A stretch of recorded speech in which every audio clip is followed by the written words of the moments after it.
Welcome to your Daily 5 for Monday, April 17th, 2023.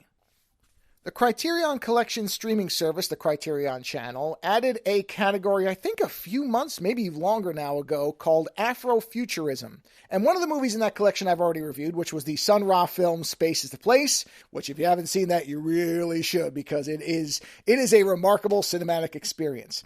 But I was looking through the collection because I don't know if this movie was there when it first was added or if it was recently added to the collection, but I saw that Neptune Frost, the 2021 film, which is described as a Afrofuturist science fiction romantic punk musical, was added to that collection. Now, the last word in that description is the one that actually has been keeping me from watching it sooner. I'm not really a fan of musicals, just generally, but I thought, you know what? It's probably not a Sound of Music type of musical where they just stop and do an elaborate musical number.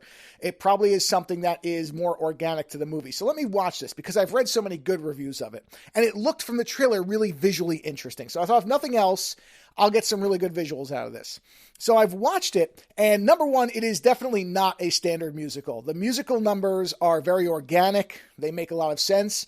I think I liked all the music in maybe every song but one. There was one that was like, okay, yeah, I could do without that one, but the rest of them were really good. In fact, some of them felt like they were very, I don't want to say inspired by stuff like Aphex Twin, but it had that kind of electronic quality to it because that's what the movie is largely focused on, is the idea of electronics and their relationship to not only the people that use them, but where they come from and who is actually providing the materials for them. But the movie was really good. Now, it's a very art house film, so I'll warn anybody who has no tolerance for that, forget it. You won't make it far into this because it is definitely aiming to be a more avant-garde and more kind of Lynchian or thoughtful film. Not Lynchian, not in terms, well, I mean, dreams are a big part, so I guess it is sort of Lynchian. I didn't put that together until just now, but dreams and communication through dreams and a blurring of dreams and reality is a big part of the film.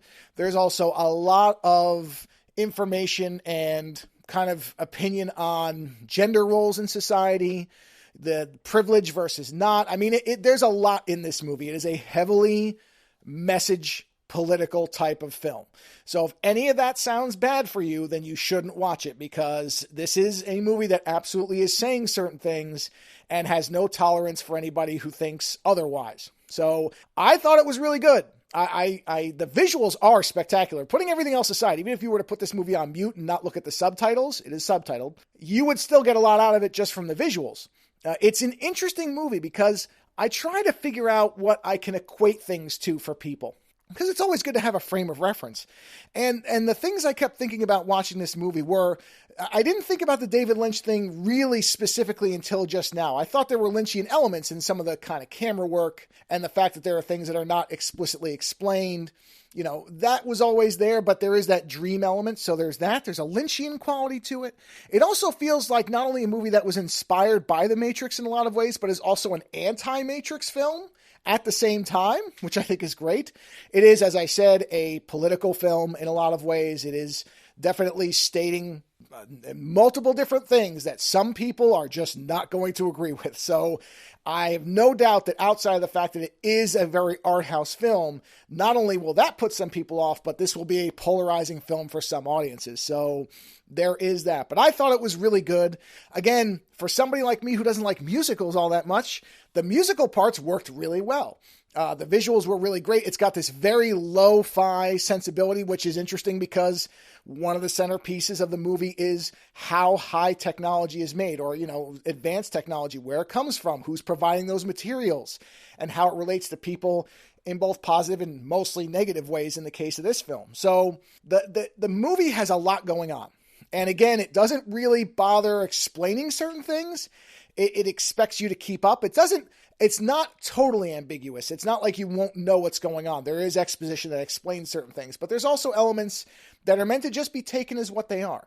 So there's a lot of reasons why I think most people could not make it through this film. Multiple reasons. But if you're all right with the art house aesthetic, if you're okay with the politics of it, or at least willing to engage with them somewhat, then I think it's a really interesting and thought-provoking film and very well done. So again, it's 2021 film. I saw it on Criterion. It's probably somewhere else. Neptune Frost. I liked it a lot. So let me know if you watch it, what you think. Later.